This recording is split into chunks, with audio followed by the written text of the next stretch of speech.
So today, something completely different. As you've probably noticed by the thumbnail, this video isn't about any of my cars. My friend Nathan, I haven't seen in quite some time, he has built a full carbon bodied S2000 drag car.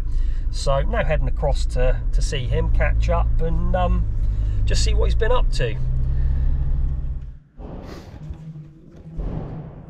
So, say hello Nathan. Hi. This is Nathan's carbon bodied S2000. Quite an incredible build, all handmade by Nathan. By me. Just talk us through it. What have you done? What's the spec? There is no stage 1, stage 2, stage 3. I think we've gone far beyond that. So what? Yeah, this is stage, my stage. Fully built engine? Yes. What size injectors? 3000 cc's at 100 psi of fuel pressure. Okay. Fuel system?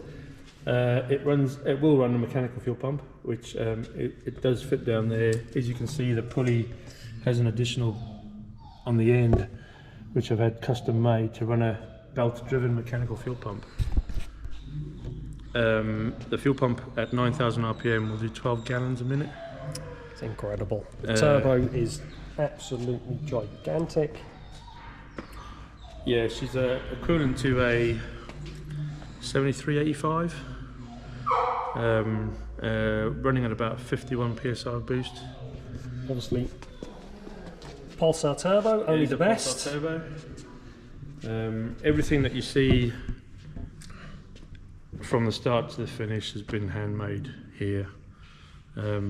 Besides the panel work, I don't do all the carbon work. I've done some of the carbon work, but the bigger stuff like the doors, it runs a genuine Mugen hardtop. The wings have been made by another friend of mine who's quite handy with the stuff. Yeah, the carbon work is absolutely incredible. What sort of power is it at the moment, and is there a specific target you have in mind? We're running about 1200. 1200 at the moment? At the moment. Wow. She's recorded times of 0 to 60 in about 1.91 seconds. Yeah, that's I've got the incredible. draggy data for it as well. Is that the final spec, or is there more planned? That's just testing the suspension. Testing the suspension. Okay. Okay, that's just So we'll when see the standard of this when I've build. rebuilt the suspension. That's just testing. Testing. I've had to rebuild the suspension like 3 times just to make it better. Custom fuel cell in the back, obviously, because I can't run a standard fuel tank anymore because of what's underneath it. We'll get to that in a moment. So Yeah, 3 litre swirl pot. It runs an electrical pump, which fills the swirl pot and then pressurizes it to the mechanical fuel pump, and then once that's fired up, the mechanical pump pulls it through itself. tubbed. Oh the yeah, inner arches. she's tubbed. Holes absolutely everywhere. Yeah, you can't see most of them because they're all under the panel work. And how much does it weigh? With the drag spec wheels on, we're about 927 kilograms.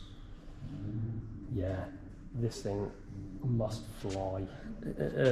It scares the out of me. Can we get it up on the lift and have a look underneath? Yeah, of course.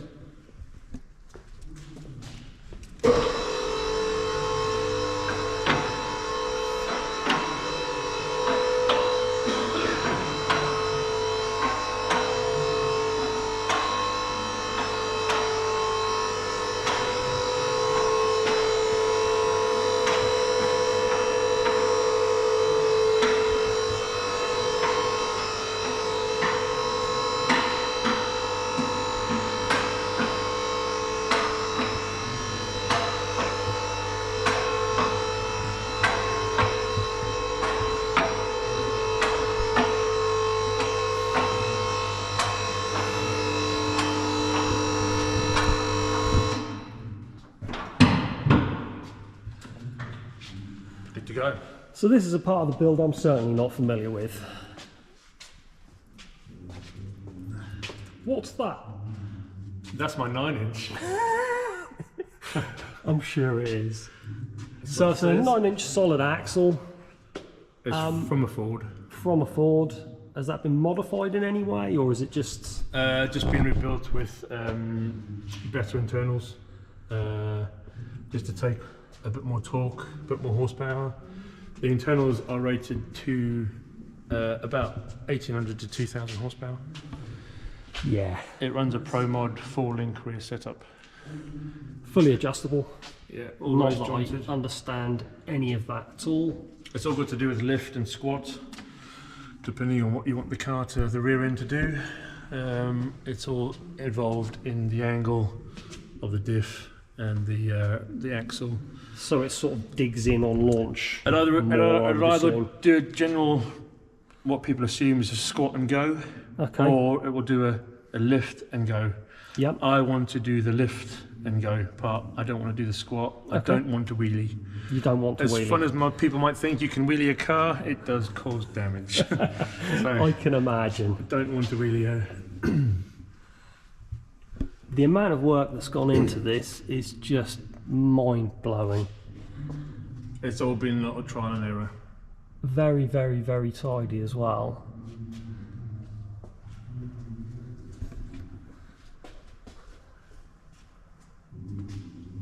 Yeah, that's a prop guard, so if the prop breaks, it won't destroy the floor panel of the car. Not that the prop's very long anyway. I mean, you're talking. Yeah, that is quite a short That's it. prop, isn't it? That's it. And as for the gearbox, that is... The gearbox at the moment is just a standard manual 6-speed. Okay. I am converting that to a auto turbo 400 very soon.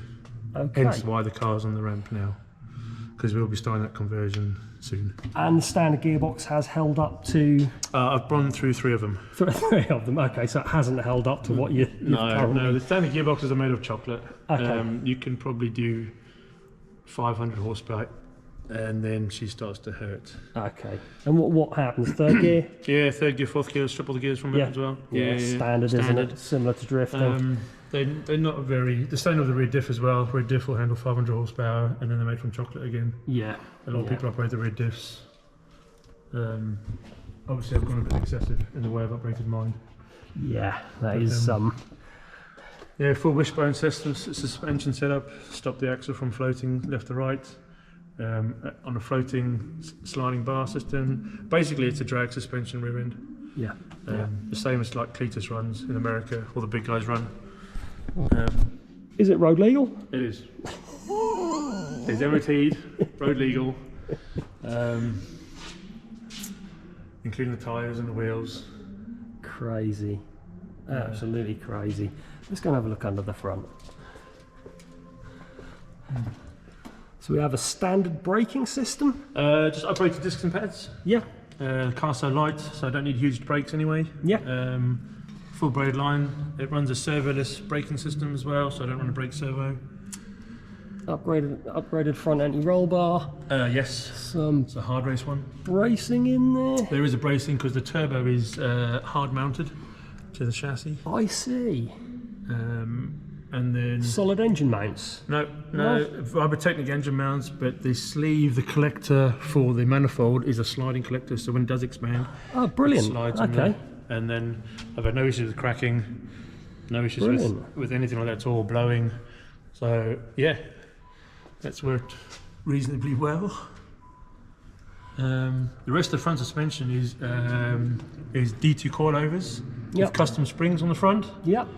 And they seem to be doing the job really well. And what shocks are on the back, is it? Shocks on the back, they're called leader. Okay. They're just a general single way adjustable shock. I have got dual adjustable ones going on from Spax. And they're just a generic unit, or They're they just a generic from unit. something No, specific? they're not from something specific. They're literally just measured lengthwise, and then I just ask for the size I want, and then those are the ones that came up. Brilliant. To be fair, the shocks were here before I built the suspension, so the rear setup was built to these shocks. Okay. And then Spax have supplied units which are the same as these so just a direct bolt in as well. Perfect. But they're dual adjustable, which means I can set up, rebound and compression a lot easier. So the axle setup, was any of it off the shelf? No, none. So it's all None of this is off the all shelf. your own work, all designed.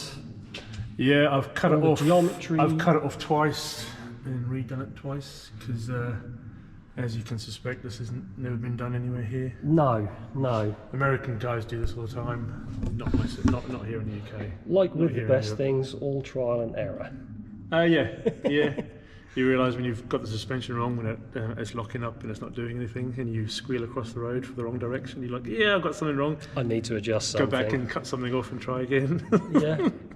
Done that a few times. Well, all dues. You've done an Actually, incredible job. On the Geo setup, the thrust of the vehicle, thrust is 004 degrees.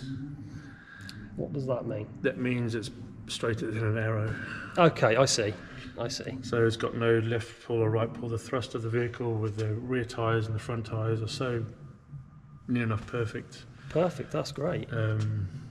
I was actually very impressed with that when they came back and said my thrust angle is 004. Not bad for a standing tape measure. Not bad for a standing tape measure, and on the floor on some axle stands doing it on your back. Yeah, definitely. What an incredible machine. Well, thank you very much for giving us a tour. Thank you. We'll see you soon.